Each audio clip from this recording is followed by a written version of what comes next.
Bismillahirrahmanirrahim. Assalamualaikum warahmatullahi wabarakatuh. Alhamdulillah, wassalatu wassalamu ala rasulillah wa ala alihi wa sahbihi wa man walah wa ba'd. Ikhwani bidin wa akhwati fillah rahimahullah. Insyaallah akan kita lanjutkan pembahasan kita tentang akhlak, yang mana akhlak memiliki kedudukan yang sangat tinggi. Saking tingginya akhlak sampai-sampai Rasulullah Shallallahu Alaihi Wasallam pernah bersabda, Innama bu'istu liutammima makarimal akhlak. Tidaklah aku diutus di muka bumi ini kecuali apa?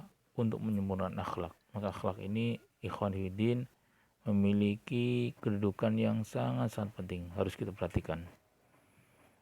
Di antara cara untuk memilih akhlak yang baik, kita harus apa? Mempelajari dan mengamalkan pondasi atau poros dengan muncul akhlak, di antara dengan belajar tauhid, di antara juga kita mempelajari kaitan dengan hati, karena hati ini memiliki kedudukan yang sangat tinggi sebagaimana telah kita sampaikan. Di antara kedudukan hati sebagai barometer baik buruknya anggota tubuh yang lain, sebagaimana Rasulullah pernah bersabda, ala fa inna fil jasadi mudghah idza salahat salahal jasadu kulluh wa idza fasadat fasal jasadu kullu ala wal qalbu. Ketahuilah, di dalam anggota tubuh ada segumpal daging. Apabila segumpal daging ini baik, maka baik pula lah anggota yang lain. Apabila segumpal ini buruk, maka buruklah anggota tubuh yang lain. Ketahuilah itulah hati. Dan insya Allah akan kita lanjutkan pembahasan selanjutnya, yaitu kemarin kita telah sebutkan hati yang sehat, yaitu hati yang selalu beribadah kepada Allah, tidak menyekutukan Allah, selalu tunduk patuh kepada Allah Subhanahu wa Ta'ala, tidak mengedepankan syahwat, tidak mengedepankan egoisme. Sekarang kita masuk pada macam hati yang kedua, adalah al-qalbul mayyit. Al-qalbul mayyit, ikhwani fiddin wa akhwati fillah, ini apa? Huwa diddul qalbis salim. Ini hati yang berlawanan dengan hati yang salim, hati yang sehat, hati yang sahih. Yang mana hati yang mati ini kebalikan namanya juga kebalikannya. La ya'rifu rabbahu wa la ya'buduhu bi amrihi wa ma yuhibbuhu wa yarullah. Jadi hati ini tidak mengenal tidak mengenal siapa Rabbnya, tidak menyembah Allah karena perintahnya. Jadi sepenginnya, bukan karena kecintaan dan keridhaan Allah. Akan tetapi sekali lagi ini karena didasarkan karena hawa nafsu dan kenikmatannya saja. Meskipun hal itu dibenci dan dimurkai Allah Subhanahu wa Ta'ala. Bahkan disebutkan walau kana fiha sukhtu rabbih, atau walau kana fiha sakhta rabbuhu wa ghadabuhu. Meskipun itu akan dibenci dan dimurkai Allah Subhanahu wa Ta'ala. Ini hati yang mati. Makanya di antara ciri hati yang mati yang lain dia tidak akan peduli.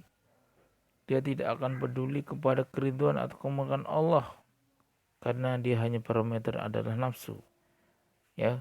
Jadi ketika dia telah memenuhi syahwatnya, maka dia beribadah kepada selain Allah Subhanahu wa Ta'ala. Na'udzubillah, Allah salamata wal afiyah. Kemudian di antara tanda hati yang mati juga disebutkan in ahabba li hawah wa in abghada li hawah. Apabila dia mencintai, maka dia mencintainya bukan karena karena Allah, tetapi karena hawa nafsunya. Apabila dia membenci pun bukan karena Allah, tapi membenci karena hawa nafsunya. Jadi semuanya bukan karena Allah, bukan karena menginginkan pahala Allah Subhanahu wa Ta'ala. Bahkan di sini bukan wa in a'ta li hawahu wa in man ali hawa.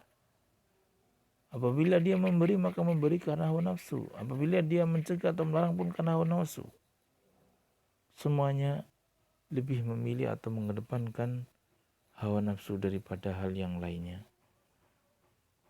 Na'udzubillah min dzalik. Dan di antara ciri hati yang mati bahwasanya apa? Dia benar-benar tidak tunduk dan tidak berhukum kepada hukum Rasulullah SAW. Hatinya telah terikat kepada ikatan yang kuat untuk menjadikan sebagai satu-satunya panutan dan perbuatannya. Dia menjadikan hawa nafsunya itu lebih terdepan daripada daripada Allah dan Rasulnya. Kemudian lanjut pada hati yang selanjutnya, itu hati yang sakit. Hati yang sakit disebutkan qalbun lahu hayatun wa bihi illatun tamuddu hadhihi marratan wa hadhihi ukhra wa huwa lamma ghalaba alaihi minhuma. Hati yang sakit adalah hati yang hidup namun mengandung penyakit. Terkadang dia cenderung kepada kehidupan dan terkadang cenderung kepada penyakit. Hati ini akan mengikuti unsur yang terkuat. Siapa yang terkuat dari kecenderungan tersebut? Apa kepada hidupnya hati atau matinya atau sakitnya hati? Maka orang ini memiliki memiliki sifat-sifat yang ini pun ada pada hati yang sehat. Seperti apa?